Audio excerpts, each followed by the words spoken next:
1988, I cut grass at $10 and $15 a yard all summer to afford my own NES. In August, while I was visiting family in Atlanta, I walked into the KB Toys at the South Lake Mall off Mount Zion Parkway and plopped down my $150 for the action set. Seeing that I had $50 left over, I bought my first NES game, Bionic Commando. I got home, hooked the system up, tossed the Mario Duck Hunt cart in the corner, and booted up my new game. 2 hours and several deaths later, I destroyed the Albatross, blew up Hitler, and saved Super Joe. I did not get angry at this. I didn't call Nintendo and accuse them of being con artists. I didn't try to take the game back for a refund. But you know what I did do? As soon as the ending was over, I started the game back up and began questing for the perfect Bionic Commando speedrun. I still have the game sitting on my shelf right now. I have never regretted spending $50 for it, nor for any of the other numerous NES, Sega Master System, Genesis, SNES, TurboGrafx-16, Sega CD, 32X, 3DO, Neo Geo, PlayStation, N64, Saturn, Dreamcast, GameCube, Xbox, PlayStation 2, Wii, PlayStation 3, or Xbox 360 games that could be beaten in under 5 hours. You'll notice I didn't mention the Jaguar. That would be because it sucks otter balls. Last year, in my review of the Xbox One, I voiced several complaints about one of its launch titles, namely Rise, Son of Rome. One of those complaints was that I was able to complete the game on medium difficulty in about 4.5 hours, and that included the time it took to watch all the cutscenes. Looking back on it, I still feel somewhat jaded about that, as the multiplayer was dumb as fuck and added nothing to it for me at all. I went into it expecting a campaign of God of War length, and what I got was 4.5 hours in combat that relied heavily on dodge thrust mechanics and quick-time events. What had changed in me between 1988 and 2013? It wasn't that I was now spending my own money and hence expected more for it. I bought all my NES games with my own money. It wasn't the $10 price difference. I paid well over $60 for several SNES and Genesis games in the 16-bit era that weren't near as long as Rise, Street Fighter II and Valis 3 being just two examples. Hell, there were several early Genesis games that were $70 each when the system first launched. The more ROM the cart had, the higher the cost. So why did it matter to me now? Was it possible that the 7th generation had spoiled me? Had games like God of War 3 and Uncharted made me care more about the movie-like spectacle and bang for my buck than whether or not I'd had fun?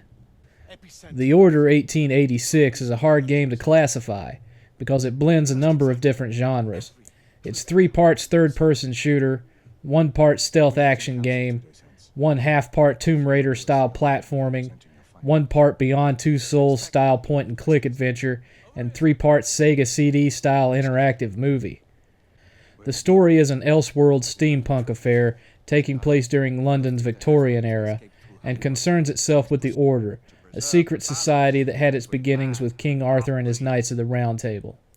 They are tasked with protecting humanity from all the ghouls and ghosties of European legend, which of course in this world are all too real.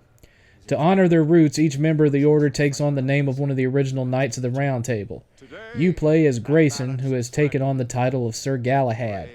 You and your fellow knights are armed with a unique array of weaponry and gadgets provided by Nikola Tesla, who in this world is the weapons and gadgets master of the Order, and not simply Thomas Edison's arch-rival.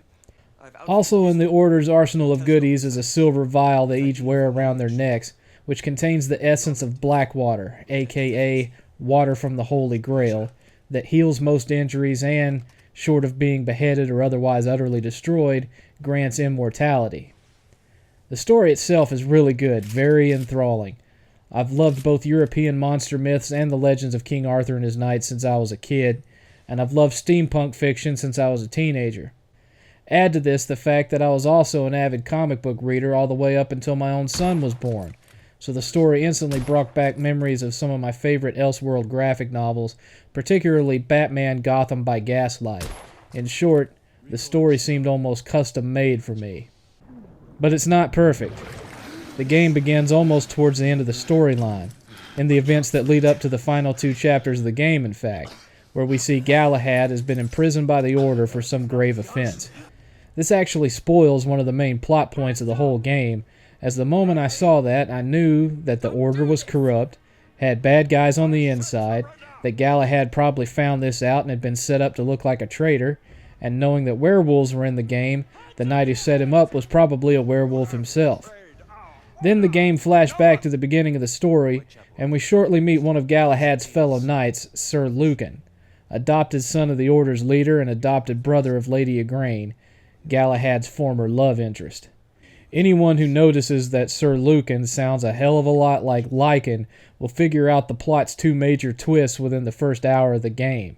So it's not bad plot, it's bad structure.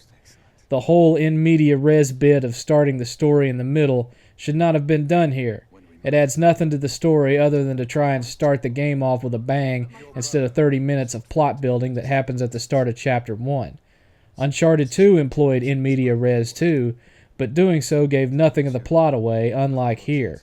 In a story with plot twists, Ready at Dawn should have started from the beginning, and perhaps started the story with a prologue, something exciting to get the blood pumping and get you yanked right into the middle of the story. Like maybe a werewolf attempting to break into Buckingham Palace in hopes of eating the Queen. You see the Queen going about her business. You hear screams of guards down the hall being slaughtered and various howling animal noises. The door flies off its hinges, the Queen screams, the werewolf lunges at her, and then a bolt of electricity fries it in midair, and its well-done corpse hits the ground. The camera swerves to see one of the Order, with smoking arc gun in hand, standing on the balcony. The Queen breathes a sigh of relief and thanks him for his help. He salutes and says, "Smoke me a kipper, I'll be back for breakfast," and then a title shot leads right into a God of War-style opening scene laying out the Order's backstory using medieval-era moving tapestry art. Done! That would have kept one of the two major twists fairly safe until well into the game. And for God's sake, whoever picked out the name Sir Lucan should have weak old spotted dick smooshed in his face and be forced to wear it around the office all day, because holy shit. Now, without a doubt, The Order 1886 is the best looking game to ever be on a console, hands down, leaving Rise Son of Rome and infamous Second Son tied for second place. The environments are just dripping with atmosphere. Anyone who was a fan of the recent Sherlock Holmes films or the Johnny Depp Jack the Ripper film From Hell is going to love the level design. The character models are breathtaking, the facial animation is realistic and emotive, the lip sync is perfect, the clothing has actual texture, the weapons look like they have real weight with brass fittings that shine in all the right places, nighttime is foggy with eerie moonlight piercing the veil. It's just all tremendous. The graphics are so good, in fact, that several times a cutscene ended and Galahad just stood there for several moments because I didn't realize I was back in control of the character. In many ways, it's just that seamless, folks. In fact, I never noticed a single load time. Every scene just seems to lead directly into the next, with just a spinning circle on the corner being the only indication that any loading or saving is going on. The music is everything I hoped it would be. Brooding, bass-heavy orchestral score with ominous operatic background vocalizations lending both an epic and old-world tone to it all. It's not on the memorable level of the music from games like Uncharted or Skyrim. You're not going to be humming it under your breath like you did with those games, but it perfectly matches the tone of each scene as needed. Now, to the gameplay. First off, everything works as designed. When the scene calls for jumping or climbing walls or any other number of Uncharted-like activities, the controls work flawlessly. If you're in a quick-time event, you'll never lose because the game didn't recognize your button press. You just fucked up. When you go into a stealth area, you just stay out of their lamplight and line of sight until you can sneak up behind them for a stealth kill that works like a charm. Which isn't to say that all the stealth areas are easy. There's one in particular towards the end of the game where you're in a garden courtyard at night. It's a large area with hedges that can easily block your view of the guards and the light from their lamps. I died twice just trying to get past it. When you're in a gunfight, the aiming is spot on. With auto-aim shut off, I was able to pull off headshots with the same ease I could with Nathan Drake. It's very accurate. The gunplay, though, is more in the style of Gears of War than Uncharted. It has that slower, weightier Gears feel to it. Enemies will stay at their posts for a while, but if you stay put too long, They'll come looking for you and try to flank you if possible. In these cases, you can pull a quick melee kill, or you can go into Black Sight, a slow motion mode similar to that in the Fear series, where you can pull off a quick succession of shots on multiple enemies. It's powered by a Black Sight meter in the lower right corner of your screen under your ammo counter, and refills from shooting enemies. You also have access to grenades, and of course there's those glorious guns like the Falchion, which has an air blaster that stuns your enemies before you riddle them with bullets, or there's the thermite rifle that sprays the enemy with thermite powder that you can then ignite with a flare, setting your foe and everything around him on fire. Then there's the arc gun that electrocutes anyone or anything that gets in your crosshairs, sometimes blowing them up into powder. All very accurate and a hell of a lot of fun to use. There's a real, almost giddy, childlike 80s action thrill to spraying a whole group of enemies with thermite and hitting them with that flare, causing a massive explosion of those who are still in one piece run about on fire screaming in agony. And of course, because they're already on fire, you don't have to use another flare. You can just hit them with another cloud of thermite and that'll ignite off the flames on their skin. So the gameplay itself is as perfect as it could possibly be. It's the ratio that's off. It goes without saying that if you're playing a game touted as a third-person shooter, and you go 3 hours into the game before finally earning a kill this many enemies with the so-and-so rifle trophy, something is a bit off. Don't get me wrong, the gunplay sequences in this game are fantastic and for the most part are lengthy and highly satisfying. There's just not enough of them. The action does escalate once you get further into the game, yes, culminating in a firefight in a dark tomb-like area that's preceded by an open room that has all the weapons in the game laid out for you to just go nuts with. You can grab the arc gun, go electrocute some redcoats, run back out, grab the thermite rifle, set them all on fire, and so on. But the reality is that you spend about 3 hours of this game's playtime watching the story unfold in cutscenes, picking up and examining letters, pictures, and newspapers that add nothing to the gameplay, some more time picking up audio recordings that you can only listen to from the main menu rather than having them play during the game and add to the actual plot as you experience it, like in BioShock. Even more time doing simple lockpick electrical rewiring and turn this wheel to unblock your path puzzles, and would you believe it, even more time doing QuickTime events that can be anything from help this person push a cart to kill the fuck out of this werewolf Kratos style. In fact, even the last boss fight of the game is a hand-to-hand battle that's a mixture of an Uncharted 3 style melee fight and a Beyond Two Souls QuickTime event style melee fight. Sure, some of the best games ever made have used some or all of these elements, Uncharted being the best example, but Naughty Dog understood one thing that Ready at Dawn didn't seem to quite grasp. Story is key, but there has to be balance. Yeah, Uncharted has a lot of story and a lot of cutscenes, but it mixes that up with numerous puzzles, platforming sequences, stealth sequences, and lots of action-filled, fast-paced, and lengthy gun battles. The Order has all of that, but not enough of the gun battles, and the gun battles it does have are spread too far apart, with too much time spent on non-interactive cutscenes in between them.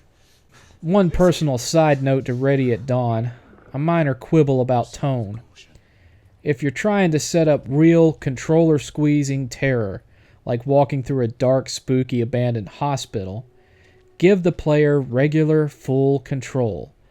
None of this shit where you can only walk, not run, and you can't pull your gun. Because if the game prevents you from pulling your gun, the player knows that nothing is going to leap out and attack you, because you can't pull your gun. Conversely, if the player walks through a long hallway, unable to pull out their gun, and then the character does so automatically, the player instantly knows that something is about to jump out and attack, so once again, you've killed the surprise. Food for thought, Ready at Dawn. Moving on. Add to that the fact that this was a game that heavily touted the supernatural aspects of the enemies, namely the werewolves.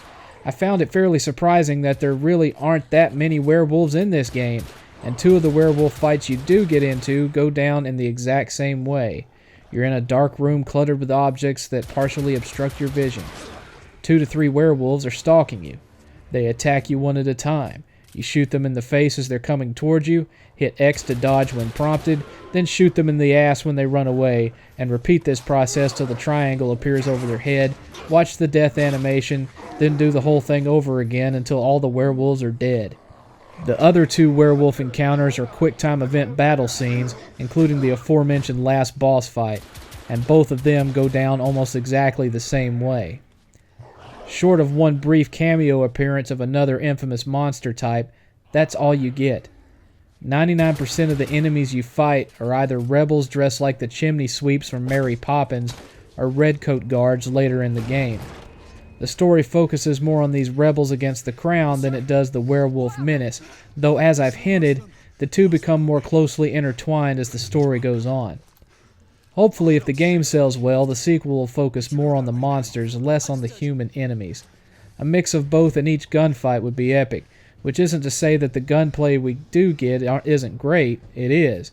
But don't build up hype for your game by making it out to be immortal Knights of the Round Table with sci-fi guns versus monsters, when the monsters are mostly side characters up until the end of the game. That's not bad design, that's bad promotion.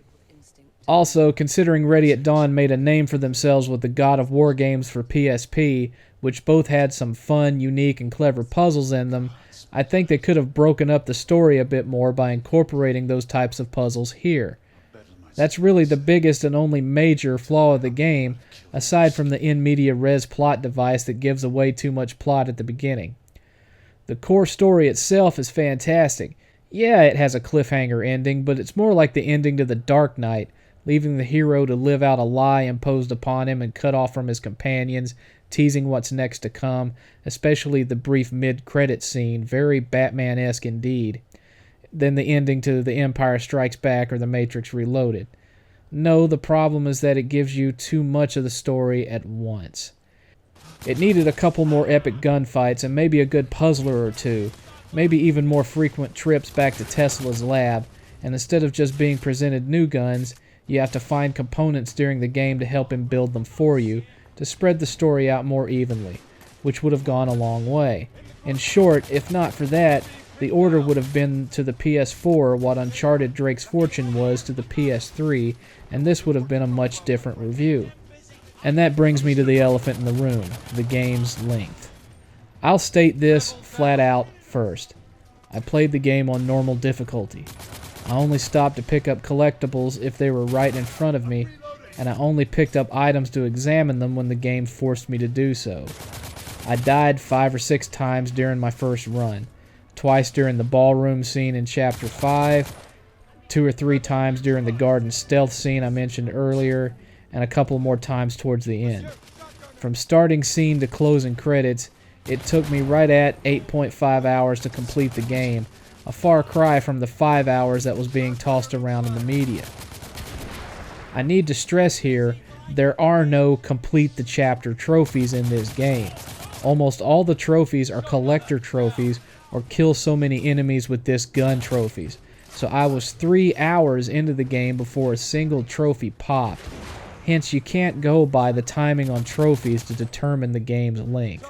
Secondly, having watched the infamous playthrough that's now been removed, I have 2 observations. 1, enemies were going down for him with fewer shots than they were for me, so I expect he had the game set to easy and probably had aim assist turned on, which is the default setting, whereas I'd gone in and turned it off before I started. Even so, by the time he hit Chapter 11, he had already had 5 hours of playtime built up, and it takes a good deal more than 30 minutes to finish Chapters 11 through 16. In short, the 5.5 hour estimation is bullshit if you're playing on anything other than easy. Depending on the difficulty level, it'll take you somewhere between 7 to 10 hours, possibly 12 if you're playing it on hard and are having issues with it. Still, that doesn't change the fact that about 3 hours of that playtime is cutscenes and QuickTime events. And if you're a trophy hunter, you can tack on another 2 to 4 hours on top of that, depending on whether you did any item hunting and a lot of weapon swapping during your first playthrough. My first thought when I looked at how much time it took me to beat the game was, well, see, the 5 hours was bullshit. Then I thought, but only 5.5 hours of it was actual shooting, and my thoughts towards this review started to lean in the don't buy this shit direction. But then I thought back to my initial impression of Rise, and I looked over at my game shelf and just ran my finger past so many titles I've played over and over and over again that I initially beat in under an hour but paid $50 for. Aside from the god-awful Call of Duty games, had I ever actually regretted buying any of them for their length? And then I started looking at some of the best reviewed games of this generation, like Bayonetta 2, which I beat in 6.5 hours, including watching all the cutscenes. Did I regret buying it because its campaign was even shorter than the Order? What mattered more, how long the game was, or how much fun I had while it lasted? And if it's the former, is that the fault of the game itself, or the fault of our priorities as gamers having changed, or a little bit of both? To sum up, The Order 1886 is the best looking game that's ever been on a console, has wonderful music, tight, responsive gameplay, a fantastic if self-spoiled story with a couple of minor tone problems, phenomenal voice acting, and above all, it's fun. Not only in the gameplay, but in an 80s summer R-rated sci-fi adventure movie on a hot June day before going to the water park kind of fun. It just needed a little more actual gameplay to spread out the narrative, and depending on how engrossed you get in that story, you may or may not even notice the long gaps between the gunplay. Still, in my opinion, it brings it shy of the instant classic that it could have been, the next epic Sony franchise that it could and should have been. I wasn't disappointed by the experience itself, I just wish there was more of it. It left me wanting more. I view The Order 1886 not as a resounding success, but rather a mostly successful title full of potential, a prologue to what it can be if it becomes a series. And that Dark Knight-inspired ending, where Sir Lucan was basically Harvey Dent and you were Batman, really left me hungry for more. It's not the game that we wanted, but maybe it's the game we deserved. The Order 1886 gets a 5.5 out of 7.